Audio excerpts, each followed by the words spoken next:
기업을 운영하다 보면요. 정말 예상치 못한 위기 이런 걸 마주할 때가 있습니다. 네, 그렇죠. 혼자서는 이게 감당하기 너무 어렵고 정말 전문가 도움이 필요하다 이런 순간이 오죠. 맞습니다. 막막하죠. 오늘 저희가 함께 좀 들여다볼 자료가요. 바로 이런 상황에 놓인 기업들을 위한 곳이에요.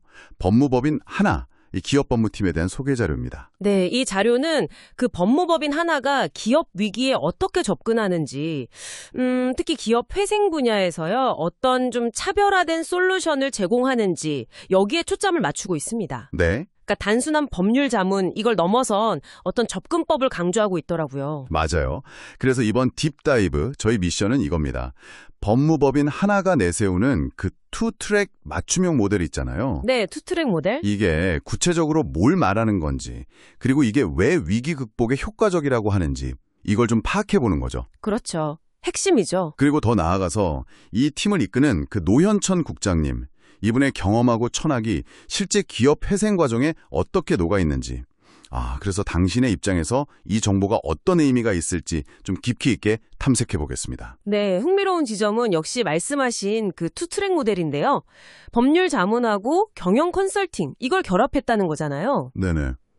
자료를 보니까 변호사님들뿐만 아니라 회계사, M&A 전문가까지 다 협력을 한다는 거예요. 오. 그래서 단순히 그냥 법적인 문제 해결 여기서 그치는 게 아니라 기업의 어떤 근본적인 재무 상태, 또 사업성 이런 것까지 같이 들여다본다는 거죠. 그렇죠. 그럼 이게 실제로는 어떻게 돌아가는 걸까요? 그 투트랙이라는 게 예를 들면 법적으로는 채무 조정을 막 진행하면서 동시에 또 경영 전문가는 비효율적인 사업 구조를 개선한다거나 네네, 바로 그런 식입니다.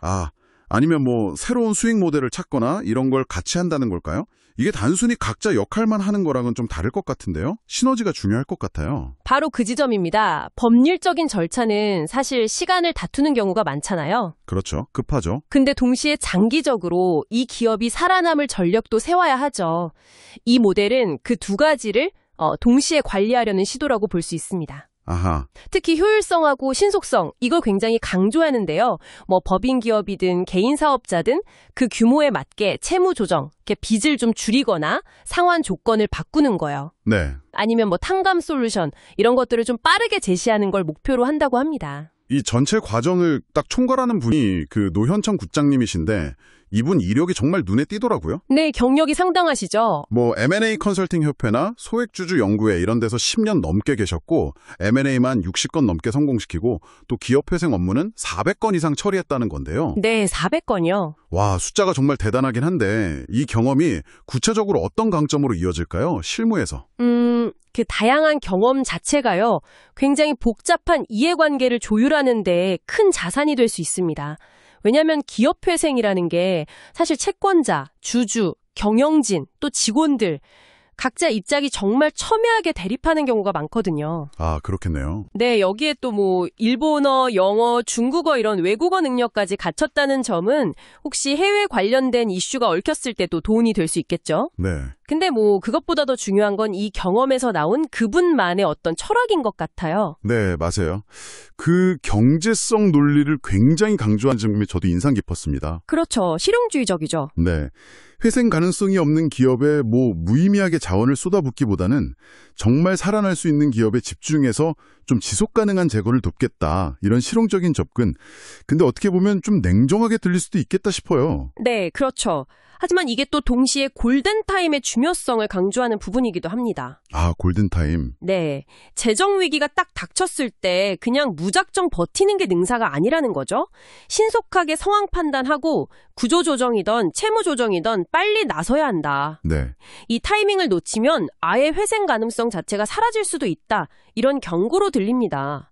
특히 좀 한계 기업의 경우에는요. 우리가 아는 법정 관리나 워크아웃보다는 자율 구조 조정 지원, 그 ARS라고 하죠. ARS요? 자율협의 방식. 네, 법원 개입 없이 채권자랑 기업이 자율적으로 협의하는 방식인데 이게 오히려 더 효과적일 수 있다. 이런 시각도 제시하고요. 듣고 보니까 만약 당신의 회사가 지금 좀 어려운 상황에 처했다면 이런 명확한 기준 그리고 신속함을 강조하는 접근 방식이 오히려 더 믿음이 갈 수도 있겠네요. 그럴 수 있죠. 법무법인 하나, 기업 법무팀이랑 또 기업 회생연구소, 그리고 노현천 국장님이 시너지가 결국은 어떤 객관적인 데이터에 기반해서 그래서 복잡한 문제를 풀고 기업 가치를 최대한 끌어올리는 데 집중하는 걸로 보입니다. 네, 맞습니다. 그래서 정리를 좀 해보자면 법무법인 하나 기업 법무팀은 이 법률과 경영의 전문성, 이걸 통합하고요. 네. 또 노현천 국장의 그 풍부한 실무 경험과 경제성 논리, 골든타임, 이걸 중시하는 실용적인 철학, 이걸 결합해서 위기 기업에게 좀 맞춤형 솔루션을 제공하려고 한다. 이게 핵심인 것 같습니다. 네. 단순 법률 대리인이 아니라 위기 극복 파트너를 지향한다. 이렇게 볼 수 있겠네요. 네, 그런 방향성을 추구하는 거죠. 오늘 딥다이브는 여기까지입니다. 마지막으로 좀 한 가지 질문을 던져보고 싶습니다. 네. 노현천 국장은 경제성 논리에 따라서 회생 가치가 좀 낮다. 이런 기업의 연명은 지양해야 한다고 말하는데요. 그렇다면 기업의 회생 가능성이라는 어떻게 보면 경제적인 잣대와 또 그곳에서 일하는 사람들의 삶의 터전이라는 사회적인 가치, 이 사이의 균형점은 어디쯤일까요? 어려운 질문이네요. 네. 당신이라면 이 어려운 질문에 어떤 답을 내리시겠습니까? 이 고민은 아마 각자의 가치관에 따라서 다른 무게를 가질 것 같습니다.